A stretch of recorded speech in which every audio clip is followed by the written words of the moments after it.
a great game. Should be a good game. Both sides traditionally look to play an expansive game, and as I say, I've got a lot of admiration for what they're doing in London Irish. They're a quality outfit, and it should make for a great game of rugby, like the first game was. Now these are key 2 games coming up now. I guess this will let you know where you are sort of in the season with regard to sort of, especially such a big competition. This game, stands alone now. It stands out as the key game in Europe for us, and if we win here, we're still in with a shout of getting something out of our European campaign. If we don't, that's the end of it. So it's as simple as that. You mentioned injuries, Nigel. Stephen, likely?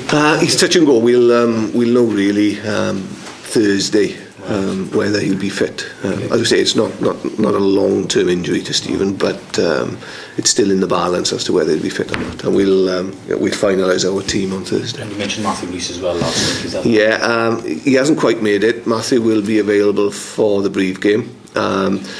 We've had to look at Matthew's situation, and if we really pushed him, he probably could be available to take some part in this week's game, but we think it's better that he has another week in rehab, which makes him less injury prone then going into the Brive game, and gives him a better base to work off going into that match. So you're going to leave Stephen till the last minute?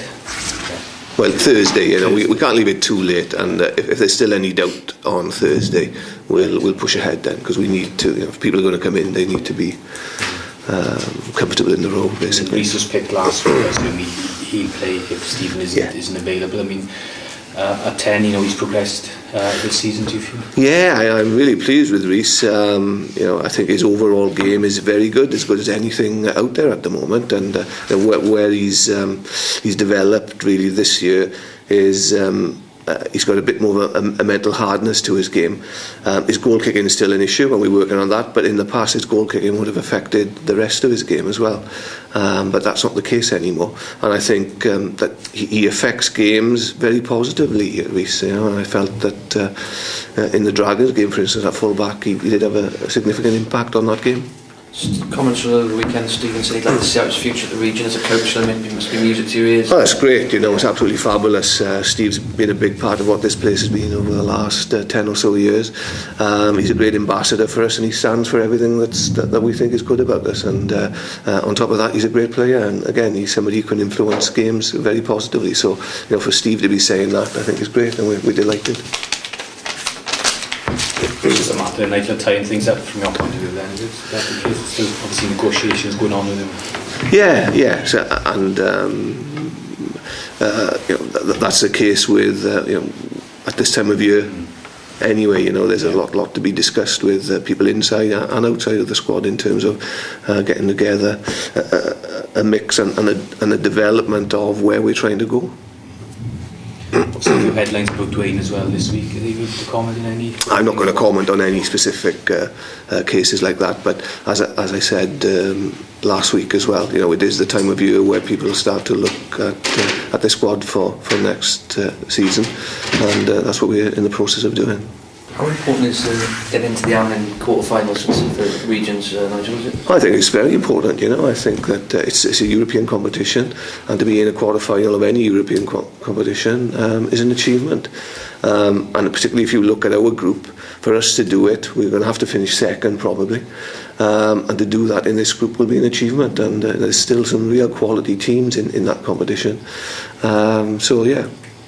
And the fact that where you are in the Magnus League as well, Nigel, in terms of European qualification, is a highly kept spot open to the winners of the... To the winners, yeah, that's something that I haven't actually mentioned to the squad yet, but we'll use that over the next couple of days. What went right up in the Reading, looking back to October? I think the first thing is we were able to get pretty much our strongest team out on the park, which helps. We had a good mix of experience and youth. I felt that our pack went exceptionally well. Our set piece gave us a great platform, and that's no mean achievement against a team of the quality of London Irish, who have got a very strong set piece themselves, and that's going to have to be the case on Sunday. We're going to have to establish a platform to play off there, and we went up against them. They were a formidable team without the ball as much as with the ball, and I felt we were able to react to the game as it unfolded really, and in that second half we pretty much dominated the game. Unlucky, not to be more in front really, and they had a breakaway try, which obviously put us under a little bit of pressure, but we didn't panic, and we stuck in there. We showed resilience, and we eventually came through, and there was definitely a belief there. It's the type of commitment and the type of character that we're going to have to show this time around as well, because as much as there's a lot on it for us, there's a huge amount on it for them as well, so it's a real key game, this. Is there a danger with them perhaps one eye on that with another showdown with Leinster? I wouldn't have thought so.